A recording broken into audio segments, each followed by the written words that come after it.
Hola, bienvenidos al canal de vídeos de ACLEC, donde queremos divulgar conocimientos y dar información sobre el lupus. Para ello, cuento con la colaboración del Dr. Ricard Cervera, que es jefe del Servicio de Enfermedades Autoinmunes del Hospital Clínic de Barcelona. Muchas gracias, Dr. Cervera, por estar con nosotros. Encantado. Bueno, la primera pregunta es básica. ¿Qué es el lupus? Bueno, el lupus es la más representativa, la más característica de las enfermedades autoinmunes. Las enfermedades autoinmunes son enfermedades en las que las defensas, nuestras defensas, las que todos tenemos y que pues nos sirven precisamente para eso, para defendernos frente a las agresiones exteriores por microbios, por infecciones, y que son pues los glóbulos blancos de la sangre, unas proteínas que se llaman anticuerpos. Pues en algunas personas, en algunas circunstancias, se vuelven locas y en lugar de defender frente a esas agresiones exteriores, atacan al propio organismo. En algunas enfermedades pues se ataca un órgano concreto, pues por ejemplo en la artritis reumatoide se atacan las articulaciones o en la psoriasis se ataca la piel. Pero en el lupus, lo característico de esta enfermedad es que se puede atacar, pueden estas defensas atacar a cualquier parte del cuerpo humano, a cualquier órgano, a la piel, a las articulaciones, a los órganos internos. Por eso decimos que los pacientes con el lupus tienen un enemigo interior. Sus propias defensas les atacan a cualquier parte del cuerpo. ¿Y este nombre tan curioso, lupus, de dónde viene? Ciertamente el nombre lupus es un nombre probablemente poco afortunado, que incluso quizás hasta puede resultar estigmatizante para los pacientes con lupus. El lupus ciertamente es el nombre latín de lobo. Y procede de que los médicos antiguos pensaban que las lesiones en la piel que presentaban pues, muchos pacientes eran debidas o eran al menos similares a las lesiones por mordeduras de lobos. Al parecer, pues en los tiempos antiguos los lobos iban por las calles muy fácilmente y había pues muchas personas que eran agredidas por lobos. Esas lesiones producidas en la piel les parecía a aquellos médicos que eran similares a las producidas por mordedura de lobo. Desde luego ahora sabemos que eso no tiene nada que ver con el lobo, pero se mantiene pues por tradición el nombre lupus. Muy bien. ¿Y es una enfermedad mortal el lupus? En absoluto. Esto es el primer concepto que tenemos que dejar claro. El lupus no es una enfermedad mortal, es una enfermedad crónica, es una enfermedad que actualmente pues, no tenemos un tratamiento que la haga desaparecer completamente, pero sí podemos controlar la enfermedad. En cambio, lo que sí que es cierto es que hace unos años, hace 40 o 50 años, la enfermedad sí que era con una relativamente alta mortalidad. En los años 60, que es cuando empezamos a tener los primeros estudios epidemiológicos del lupus, la mortalidad del lupus era aproximadamente del 50% a los 5 años.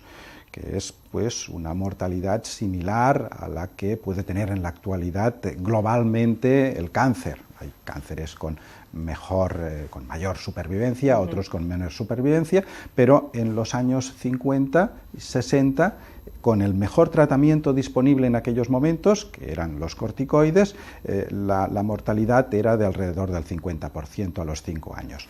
Las cosas han cambiado completamente y en la última década, además los estudios realizados pues en Europa, en nuestro medio, demuestran que la supervivencia a los 5 años es superior al 97% o a los 10 años es superior al 95%. Es fantástico esto. ¿Y existen varios tipos de lupus? Pues efectivamente. Como mínimo, creo que es importante destacar que hay dos grandes grupos de lupus. Uno que afecta exclusivamente a la piel, es lo que llamamos el lupus cutáneo. Pero hay otro que puede afectar a cualquier parte del organismo. Afecta a la piel, pero también a órganos internos. Y es el que denominamos lupus eritematoso sistémico. El término sistémico en medicina quiere decir que puede afectar a cualquier parte del organismo, a cualquier sistema del organismo.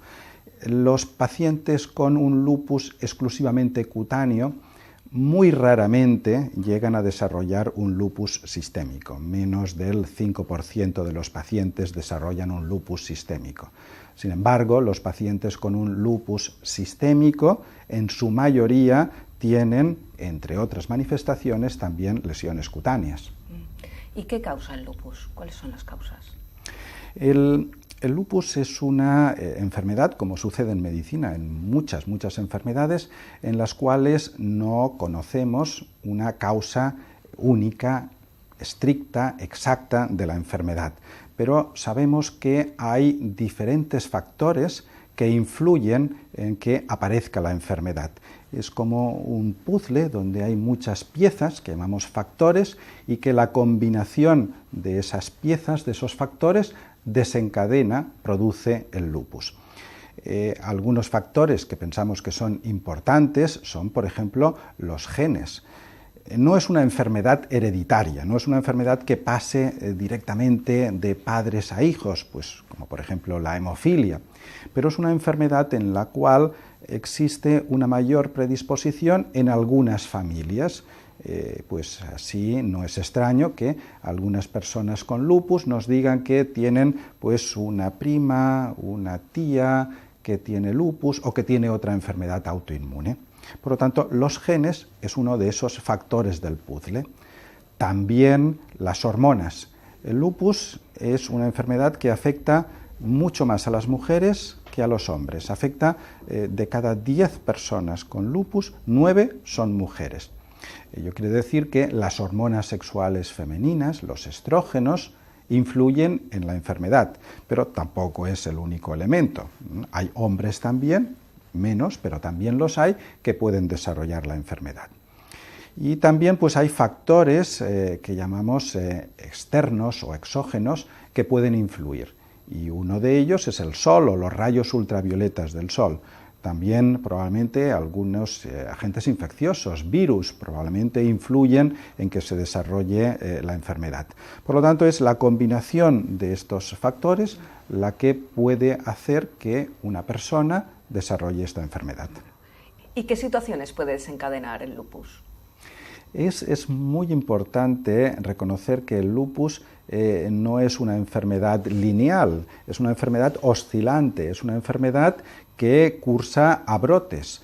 Hay momentos en los cuales la persona con lupus puede estar completamente estable o con la enfermedad inactiva, pero la enfermedad después se despierta, se reactiva, brota. Y hay una serie de factores que claramente son responsables de esta reactivación, de estos brotes. Y el más importante es uno que hemos comentado ya, el sol y los rayos ultravioleta. Los rayos ultravioleta son unos desencadenantes importantísimos en la mayoría de los brotes del lupus. Los pacientes con lupus saben que el sol es el enemigo número 1 de ellos.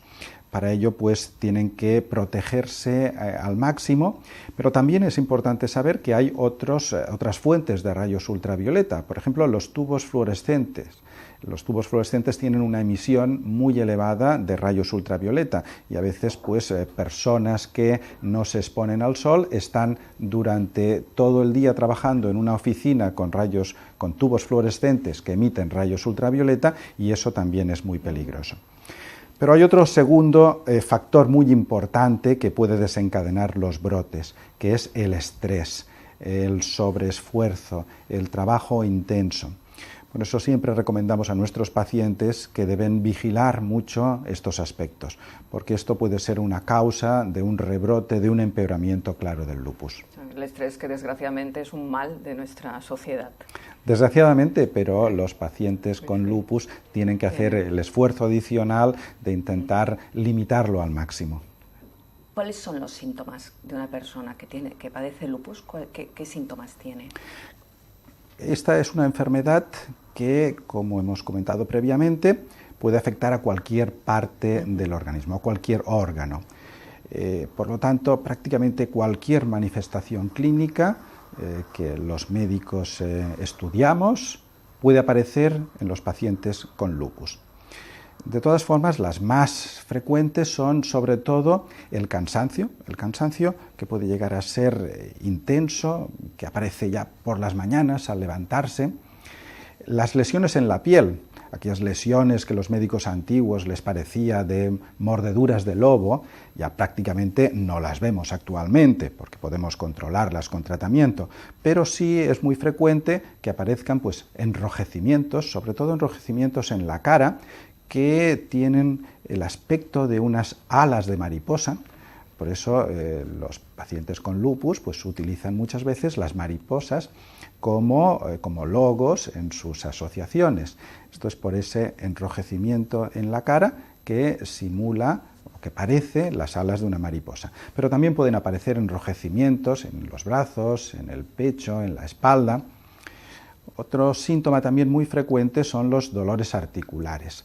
Dolores en las articulaciones, sobre todo de los dedos, de las muñecas, de los codos, las rodillas, a veces con inflamaciones intensas. Después hay problemas en los órganos internos y el más frecuente y también de los más graves es el riñón. En prácticamente el 50% de los pacientes con lupus se inflama el riñón. Una inflamación que puede tener grados de gravedad diferentes, pero que en ocasiones puede ser realmente muy grave y que si no se trata intensamente puede conducir a la insuficiencia renal y a la necesidad de diálisis o de un trasplante renal. Otro órgano que también se afecta en muchos pacientes es el sistema nervioso central, el cerebro o la médula espinal. Pero prácticamente cualquier órgano se puede afectar, el corazón, los elementos de la sangre, las venas, las arterias. Eso no quiere decir que todos los pacientes presenten estos problemas. Nosotros decimos que no hay dos personas con lupus que sean iguales, que tengan los mismos síntomas. Hay pacientes que tienen sobre todo unos síntomas, por ejemplo, cutáneos y articulares, otros en cambio tienen sobre todo síntomas renales. Es muy variada la forma de presentación del lupus. De acuerdo, pues muchísimas gracias, doctor Cervera, por habernos dado todas estas explicaciones y espero volverle a ver. Muchísimas gracias a ustedes. Pues espero que os haya servido esta información que nos ha dado el doctor Cervera y nos vemos de nuevo. Hasta luego.